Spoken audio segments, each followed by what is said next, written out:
Olá, me chamo João Pedro e, junto com o Vitor, iremos apresentar o tema usinagem química, que é um processo não convencional de usinagem. A usinagem química é um processo que remove material por meio da ação controlada de um reagente químico, que pode ser ácido ou alcalino. Diferentemente da usinagem tradicional, aqui quem faz o trabalho não é uma ferramenta mecânica, e sim a própria reação química. A usinagem química é muito utilizada na fabricação de peças das indústrias mecânica, aeroespacial e eletrônica. Os materiais mais comuns trabalhados nesse processo são alumínio, cobre e o aço. Uma grande vantagem é a possibilidade de reduzir o peso das peças e obter perfis específicos de rugosidade ou remover materiais de regiões difíceis. Além disso, para materiais com baixa resiliência, a usinagem química costuma ser uma das alternativas mais acessíveis, tendo em vista que os materiais com baixa resiliência não suportam bem esforços mecânicos. E em processos tradicionais de usinagem, a peça é submetida a forças de cortes e vibrações e atrito. Para materiais frágeis, isso pode causar deformações, trincas ou até mesmo a quebra da peça. Entre os pontos positivos, destacam-se que é um processo mais acessível do que outras tecnologias, permite usinar geometrias complexas e com facilidade, exige menos preparo do operador e mudanças no design podem ser feitas rapidamente, já que não depende de ferramentas físicas como brocas ou fresas. Por outro lado, o processo também apresenta limitações, sendo elas: é difícil garantir alta precisão dimensional e bom acabamento superficial. Além disso, existe a questão ambiental, que muitos dos reagentes usados são perigosos e o descarte inadequado causa impactos ambientais. E também, o último ponto é a geração de gases corrosivos, é um outro problema muito importante, que pode causar poluição e risco à saúde, como queimadura, danos oculares e até riscos mais graves. Aqui falaremos um pouco das etapas do processo. Primeiramente, a peça passa por um tratamento para eliminar tensões internas criadas por processos anteriores, como conformação, soldagem ou usinagem mecânica. Se essas tensões não forem removidas, a peça pode deformar durante a corrosão, prejudicando o controle dimensional. Em seguida, temos a limpeza da peça. A superfície precisa estar totalmente livre de impurezas. Qualquer contaminação influencia na ação do reagente e pode causar corrosão irregular, manchas ou falha no desenho desejado. Em seguida, temos a preparação e aplicação da máscara. A função dela será detalhada posteriormente. Por fim, partimos para a aplicação do reagente, onde a peça é preparada e exposta. A peça preparada é exposta ao reagente químico. E por fim, temos a lavagem da peça. Detalhando melhor a função da máscara, o papel da máscara é impedir que o reagente toque a superfície protegida, fazendo com que a corrosão química só aconteça nas áreas da peça que ficam em contato direto com o reagente. Então, quanto melhor ela aderir ao material e quanto mais resistente for ao ataque químico, mais precisa ser a usinagem. Essas máscaras elas podem ser feitas de vários materiais, como plástico, borrachas, tinta, verniz ou de resinas especiais. E o material escolhido depende da intensidade da corrosão, do tipo do ácido ou base utilizado e da temperatura do processo. Quando olhamos para a etapa da corrosão, existe um fenômeno muito importante chamado isotropia. Ele descreve a direção e o modo como o reagente corrói o material. Mesmo com a máscara em cima, a corrosão não acontece apenas para baixo.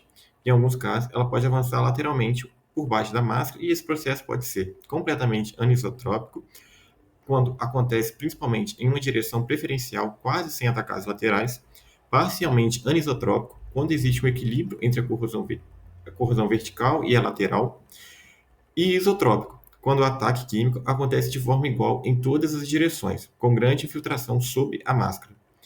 Entender esse comportamento ele é crucial porque afeta diretamente o formato final da cavidade usinada. E controlar a isotropia significa controlar a qualidade da peça final. Isso exige ajustar cuidadosamente parâmetros como concentração, tempo e temperatura da solução, pois quanto mais bem controlada for essa isotropia, mais fiel será o resultado em relação ao desenho original. Agora eu passo a palavra para o Vitor. Seguindo aqui, nós temos as máscaras. Agora falando sobre algumas propriedades das máscaras, a gente tem como os principais pontos. As máscaras devem ser resistentes o suficiente para manuseio. Isso se aplica tanto às máscaras sólidas quanto as não sólidas. Especificamente sobre as máscaras sólidas, elas devem ser resistentes a manuseio e aderir bem às peças, e as máscaras sólidas serão aplicadas às peças utilizando algum tipo de cola. Já as máscaras não sólidas geralmente seriam na forma de algum tipo de tinta, geralmente fotossensível. Todas as máscaras devem ser inertes ao reagente químico utilizado, ou seja, essas máscaras não podem nem neutralizar o reagente e nem causar uma reação com esse reagente que afete a reação planejada. Elas devem ser capazes de suportar o calor gerado pela corrosão.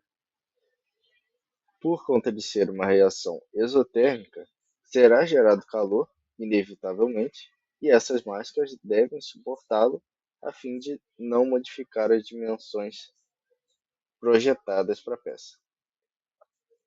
E, é claro, devem ser facilmente removíveis após o processo de corrosão, para que a peça esteja nas condições perfeitas de uso.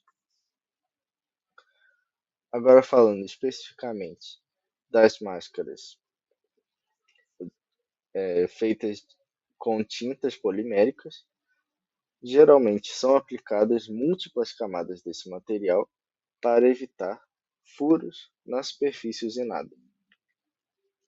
Isso porque, caso sejam aplicadas poucas camadas, pode ocorrer imperfeições nessas camadas de proteção, o que irá prejudicar o processo e causar defeitos na peça final. Podem ser usados esses tipos de sprays, mas caso, como eu falei, não tenham sido utilizadas múltiplas camadas do material, esse tipo de processo pode resistir a menos tempo de corrosão. Agora falando um pouco dos tipos de solventes que nós temos no processo de usinagem química, temos como exemplos o percloreto de ferro, o hidróxido de sódio, ácido sulfúrico, ácido clorídrico e ácido fórmico. Esses são apenas alguns exemplos. Os solventes dependem fortemente de qual o tipo de material a ser usinado. E, é claro, estes são apenas alguns exemplos e temos muitos outros tipos de solventes químicos a serem utilizados nesse processo não convencional de usinagem. Agora, falando sobre um dos aspectos mais importantes do processo de fabricação no geral, nós temos os parâmetros de usinagem. Neste processo em específico, nós temos alguns tipos e concentrações do reagente que vão afetar os parâmetros da usinagem. Nós temos também a temperatura da reação, que vai afetar bastante como será feito esse processo. Temos também o tempo da reação, que quanto mais rápido, geralmente melhor, pois tanto a peça quanto a máscara estarão sujeitas à reação por menos tempo. E temos também os elementos potencializadores aplicados ao processo. Um dos principais seria a tensão. Ao aplicarmos tensão nas peças, nós vamos facilitar o processo de reação química, pois a peça vai estar mais sensível a esse tipo de reação. Radiação e plasma têm a mesma aplicação, e movimento seria uma forma de aumentar a área de contato da região a ser usinada e não protegida pela máscara. Agora falando um pouco sobre alguns tipos de aplicações. Como os principais, nós temos a indústria aeroespacial, eletrônicos e semicondutores e gravação química. A indústria aeroespacial se beneficia fortemente do uso da usinagem química por conta principalmente do fato de as peças usinadas quimicamente não estão sujeitas a nenhum tipo de tensão residual. Isso porque essas peças sofreram um desgaste químico e não físico. A usinagem convencional, como gera cavaco, irá gerar tensões na superfície usinada da peça, que podem minimamente afetar o resultado final e a aplicação usada.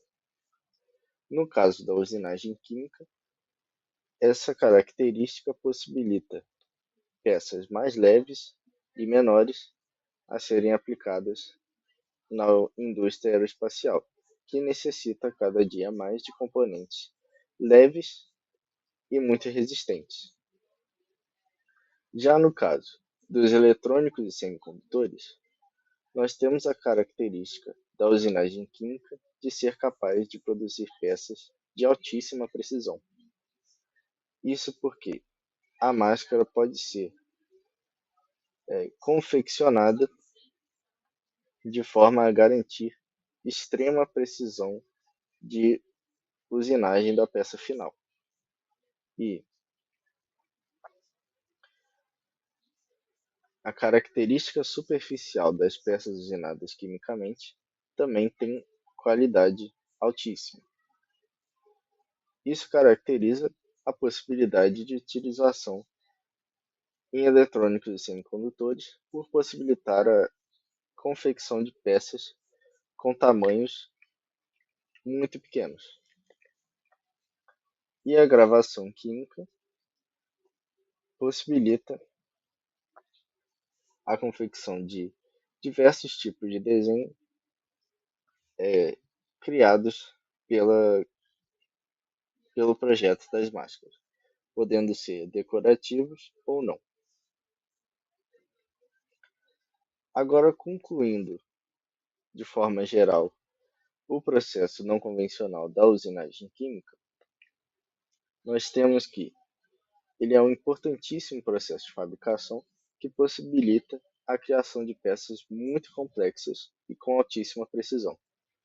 E é uma das melhores formas de usinar peças com baixa resiliência, ou seja, as peças que não resistiriam a processos convencionais de usinagem, como fresamento e torneamento, podem ser usinadas quimicamente, por conta da característica já mencionada anteriormente de não haver contato físico da, digamos, ferramenta de corte com a peça, pois não há uma ferramenta de corte em si, há uma reação química nesse processo.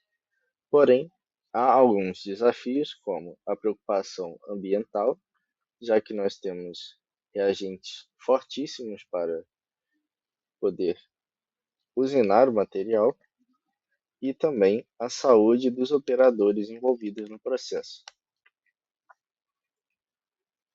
Agora, aqui nós temos as nossas referências utilizadas para o desenvolvimento desse trabalho e agradeço pela atenção.